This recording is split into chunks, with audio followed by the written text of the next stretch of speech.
Halo, Assalamualaikum warahmatullahi wabarakatuh.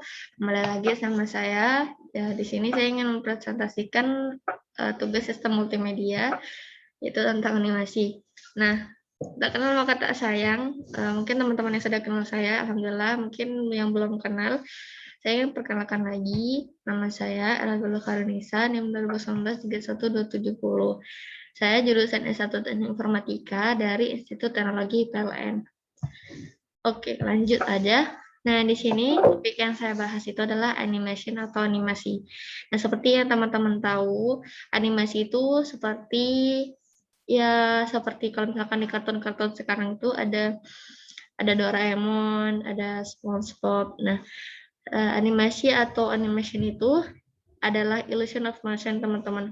Jadi, sebenarnya animasi itu dibuat dari beberapa gambar-gambar yang berurutan, kemudian tampilkan secara cepat gitu. Jadi yang terbentuk itu adalah ilusi dari sebuah gerakan seperti itu.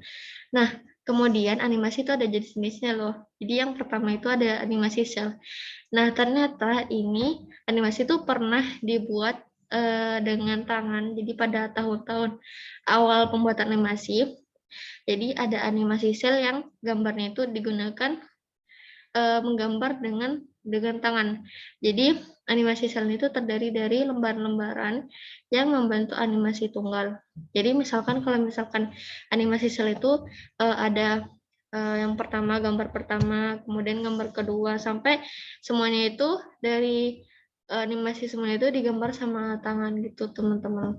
Nah, kemudian misalkan nih, itu objek sama latar belakangnya. Jadi masing-masing itu bergerak secara mandiri. Ya seperti animasi biasanya gitu, teman-teman. Cuman bedanya itu digambar dengan hand drawn animation. Loh, keren ya. Yang kedua ada animasi frame. Nah, animasi frame ini dikatakan animasi yang paling sederhana. Nah, coba lihat.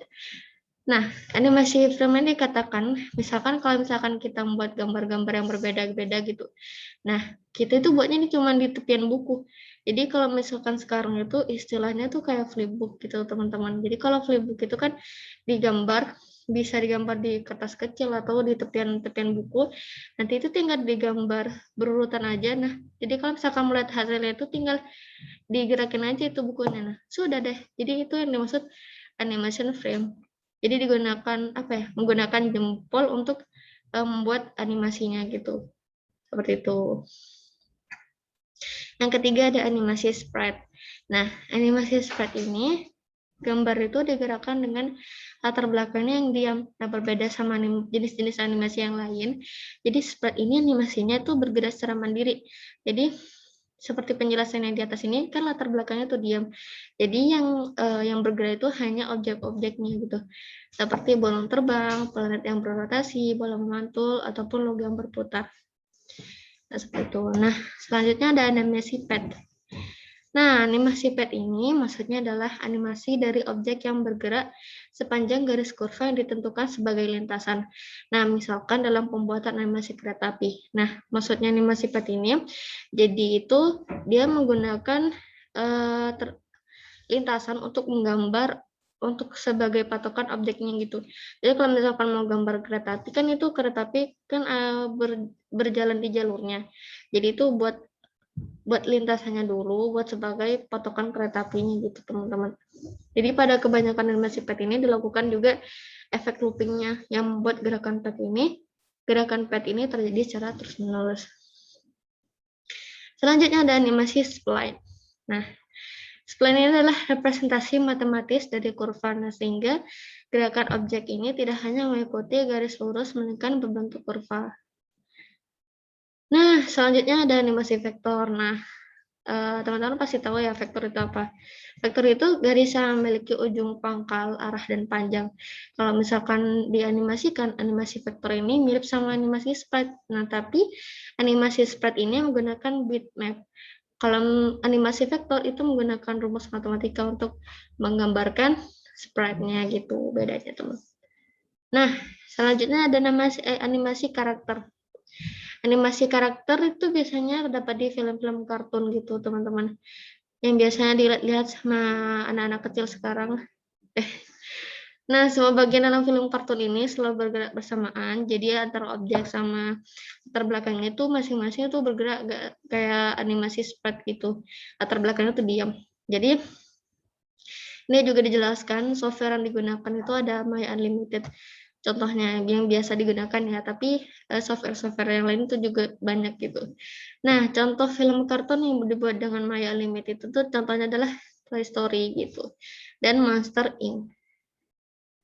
Oke, selanjutnya ada computer based animation. Jadi ada teknik pengolahan animasi menggunakan komputer dengan tool untuk membuat visual effect. Jadi ada teknik-teknik sendiri untuk mengolah animasi sedemikian rupa sehingga animasi itu menarik gitu dan terstruktur gitu. Nah, ada 4 alurnya, tekniknya, yaitu input process, composition stage, in between process, dan pengubahan warna.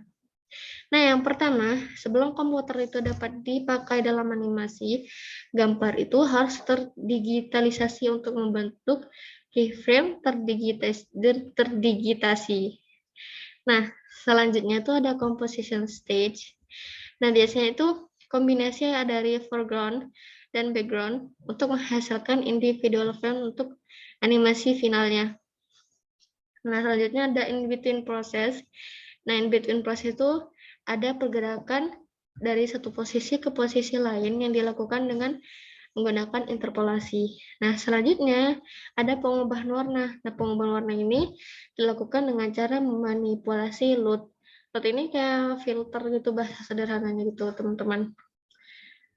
Oke, segitu aja ternyata singkat banget ya teman-teman ya. Ternyata masih banyak kekurangannya, jadi teman-teman bisa cari referensi dari sumber-sumber lain. Semoga ini jadi wawasan yang bisa menambah ilmu saya dan teman-teman. Sekian dari saya. Mohon maaf apabila ada salah-salah kata. Terima kasih. Assalamualaikum warahmatullahi wabarakatuh. Jangan lupa like, share, dan komen.